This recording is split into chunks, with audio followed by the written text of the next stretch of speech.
I didn't know the man who said I was too independent would be standing alone in that courtroom, while someone else took my arm, like it was always meant to be there. The first time my husband said it out loud, we were sitting at the kitchen table with bills spread between us, the smell of burnt toast still hanging in the air. He didn't yell. He didn't insult me directly. He just leaned back, rubbed his face, and said, "You know what your problem is? You don't know how to need anybody. You're too independent." The words landed heavier than he probably meant them to. Too independent. Like it was a flaw. Like it was something sharp and unlovable. I stared at him, at the little vein popping in his temple, at the way he wouldn't meet my eyes. My coffee had gone cold in my hand. "I pay my share. I work. I handle my responsibilities," I said slowly. "That's exactly what I mean," he replied. "You don't let me be a man." That was the moment something in me went quiet. We'd been married 6 years by then. Met in our late 20s, when independence was a badge of honor instead of a threat. Back then, he loved that I had my own place, my own car, my own savings account. He used to brag about it. Told people I was built different. Said I didn't need him but chose him. Funny how that sounded romantic, until it didn't. The argument didn't end that morning. It just paused, like so many of our arguments had started doing. We both went to work pretending we were fine. I sat in traffic gripping the steering wheel, replaying his words. Too independent. Like I should apologize for knowing how to survive. A few days later, my sister called me while I was at Target debating between two kinds of laundry detergent. "You good?" she asked. I hesitated. "I don't know," I said honestly. She hummed. That didn't sound convincing. That night, my husband came home late. No text. No call. When I asked where he'd been, he sighed like I was the problem for asking. "Out," he said. I needed space. Space. From what? From a woman who paid half the mortgage and cooked dinner and remembered his mama's birthday? I didn't push. I was tired of being told my questions were attacks. Things unraveled quietly after that. No dramatic blow-ups. Just distance. He criticized the way I did things. Said I didn't consult him enough. Said I made decisions like I was single. When I asked what decisions he meant, he couldn't name one. Just said it was my tone. My energy. My way of moving through the world, like I didn't need permission. The night he finally said he wanted a separation, I was sitting on the edge of the bed moisturizing my legs with shea butter, my bonnet already on. Very undramatic. He stood in the doorway like he was rehearsing lines. "I think we want different things," he said. I looked up at him. "When did you decide that?" He shrugged. "It's been building." I nodded. No tears yet. Just a deep, familiar ache. "Okay," I said. He blinked. "That's it. What do you want me to say?" I asked. "You already decided." That response irritated him more than yelling ever could have. He accused me of being cold, of not fighting, of proving his point. We separated 2 months later. He moved into an apartment across town, told people we were working on things. I didn't correct him. I was too busy learning how heavy loneliness feels even when you're good at being alone. The divorce papers came 6 months after that. No warning. Just an envelope on the kitchen counter like junk mail. I sat there reading my name typed next to words I never thought would apply to me. Petitioner. Respondent. Dissolution. That night, I called my Aunt Renee. She's not the warm, huggy aunt. She's the one who asks questions that make you uncomfortable and then hands you solutions. She listened quietly while I talked. "You got a lawyer?" she asked. "No," I said. "I was gonna look." She sucked her teeth. "Don't look. I'm sending you a name." I didn't know then how important that would be. My husband started acting different once lawyers were involved. More confident. More smug. Like he finally had the upper hand. He asked for things he knew were unreasonable. Tried to frame me as controlling. Claimed I'd emasculated him with my independence. Reading his statements felt like watching someone rewrite your marriage with a pen dipped in resentment. He told his family I never needed him. That I treated him like a roommate. That I cared more about my career than being a wife. They believed him. Or maybe they just needed a villain that wasn't their son. The first court date was set for a Tuesday morning. I barely slept the night before. Laid out my clothes carefully. Neutral. Professional. Nothing to comment on. Twisted my hair back neatly. I didn't want to look emotional. I didn't want to look angry. I wanted to look unshakable. When I got to the courthouse, my stomach flipped. My husband was already there with his lawyer, laughing softly like this was just another meeting. He glanced at me, smirked, then looked away. I sat alone on a hard bench, my purse in my lap, scrolling my phone without seeing anything. People passed by with their own problems, their own stories. The air smelled like old paper and nerves. That's when my phone buzzed. You here yet? I typed back, yes. Good. Don't move. I frowned, confused, just as the elevator doors opened down the hall. And someone stepped out. Not rushing, not loud, just steady. The sight of him made my chest tighten in a way I wasn't prepared for.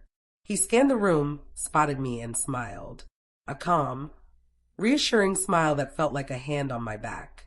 My husband noticed too. His smile faded. The man walking toward me wasn't just my lawyer. He was someone my husband recognized. And as he reached me and offered his arm, leaning down to say, "You ready?" I realized something important. This court date wasn't going to go the way my husband thought. Not even close. The look on my husband's face when he recognized him was subtle, but I caught it.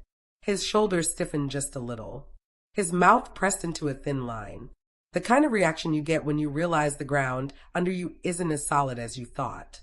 The man walking toward me was calm, tailored suit, quiet confidence. No rush. No need to announce himself. He stopped in front of me, nodded, and offered his arm like it was the most natural thing in the world. "You ready?" he asked softly. I nodded and stood, my hand resting lightly on his sleeve. The contact steadied me more than I expected. My husband stared. "You didn't tell me you hired him," he said, half to me, half to the room. I met his eyes for the first time that morning. "You didn't ask."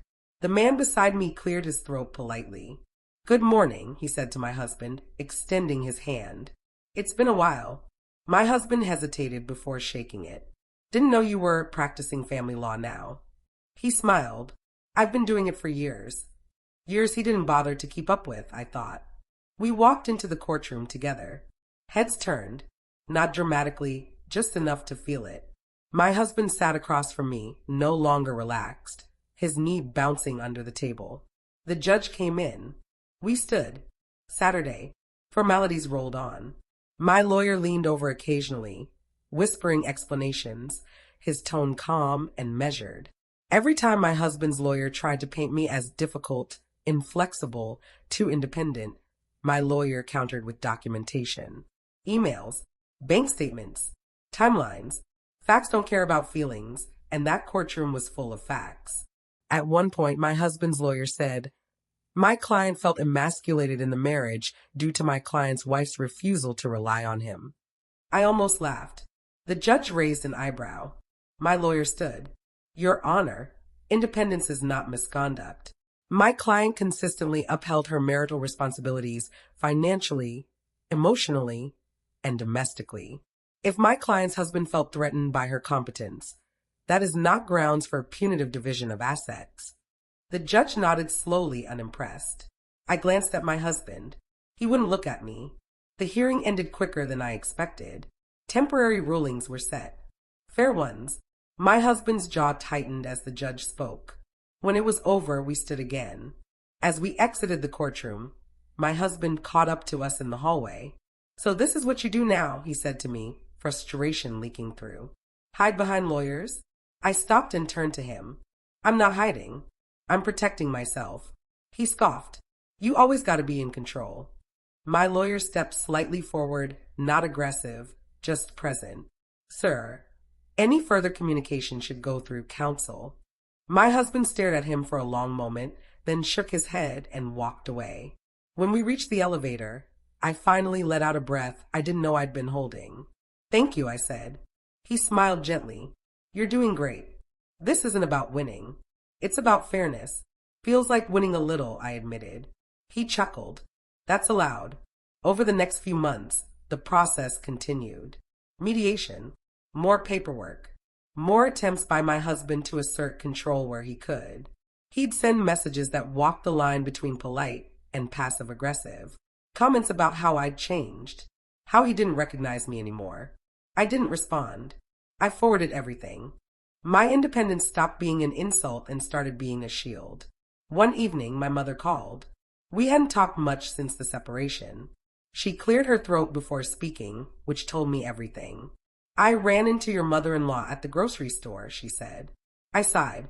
How'd that go? She said some things, my mother replied carefully. About you being stubborn. About how you never let her son lead. I waited. My mother continued. I didn't agree with her. That made me pause. She went on. I told her you always handled your business. That you were raised that way. That if that scared him, that wasn't your fault. I swallowed. Thank you. There was a brief silence. Then she said, I'm proud of you. It wasn't dramatic. She didn't cry, but it meant more than she probably knew. The final court date came faster than I expected. I wore the same energy as the first one. Calm, prepared, unapologetic. This time, when we walked in, my husband didn't smile at all. He looked tired, smaller, like the fight had finally drained out of him. The judge finalized everything. Assets divided equitably. No alimony. Clean break. When it was done, just like that, my marriage existed only in paperwork. Outside the courthouse, my lawyer shook my hand. You handled this with grace, he said. That matters. I watched my husband walk down the steps alone. Phone pressed to his ear. His shoulders slumped. For a moment, I felt something close to sadness. Not for the marriage. For the version of him who thought my strength was something to compete with instead of stand beside. As we parted ways, my lawyer said, You don't need anyone to walk you out of here. But I'm glad I got to. I smiled. Me too. Later that evening, I sat on my couch, shoes kicked off, hair unwrapped, my place quiet in mine. I thought about all the times I'd been told to soften, to shrink, to make myself easier to hold. I realized something then. I was never too independent. I was just married to someone who needed me to be smaller, so he could feel big. And walking out of that courtroom, head high, future clear, I finally understood that independence wasn't the thing that ended my marriage. It was the thing that saved me.